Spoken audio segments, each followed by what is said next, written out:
নৰেন্দ্ৰ মোদীৰ অতি ঘনিষ্ঠ মুছলমান বন্ধু আছিল আব্বাছ। নৰেন্দ্ৰ মোদীৰ ঘৰতেই ডাঙৰ দীঘল হোৱা আব্বাছৰ বিষয়ে জানেনে আপুনি? আব্বাছে নামাজ পঢ়িছিল নৰেন্দ্ৰ মোদীৰ ঘৰতেই। ভাৰতৰ প্ৰধানমন্ত্ৰী নৰেন্দ্ৰ মোদীৰ শৈশৱৰ ঘনিষ্ঠ বন্ধু এইগৰাকী আব্বাছ। আব্বাছৰ পিতৃ আৰু নৰেন্দ্ৰ মোদীৰ পিতৃ আছিল অতি ঘনিষ্ঠ বন্ধু।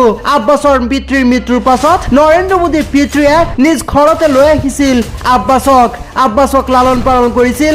লগতে নৰেন্দ্ৰ মোদীৰ মাতৃ হীৰাবেন মোদীয়ে আব্বাছক নিজ পুত্ৰৰ দৰে চাবলৈ আৰম্ভ কৰিছিল। আৰু এক প্ৰকাৰে ক'বলৈ গ'লে আব্বাছ নৰেন্দ্ৰ মোদীৰ ঘৰতে ডাঙৰ দীঘল হৈছিল। নৰেন্দ্ৰ মোদীৰ ভাতৃ পংকজ মোদীৰ সহপাঠী আছিল এইগৰাকী আব্বাছ গুজৰাট চৰকাৰৰ খাদ্য আৰু যোগান বিভাগত দ্বিতীয় শ্ৰেণীৰ চৰকাৰী কৰ্মচাৰী হিচাপে চাকৰি কৰিছিল। কেইবাবছৰ পূৰ্বে আব্বাছে অৱসৰ গ্ৰহণ কৰিছিল। বৰ্তমান তেওঁ অষ্ট্ৰেলিয়াত থাকে। তেওঁৰ সৰু পুত্ৰ আৰু পৰিয়ালৰ সৈতে অষ্ট্ৰেলিয়াত থাকিও নৰেন্দ্ৰ মোদীৰ সৈতে যোগাযোগ অব্যাহত ৰাখিছে আজিলৈকে।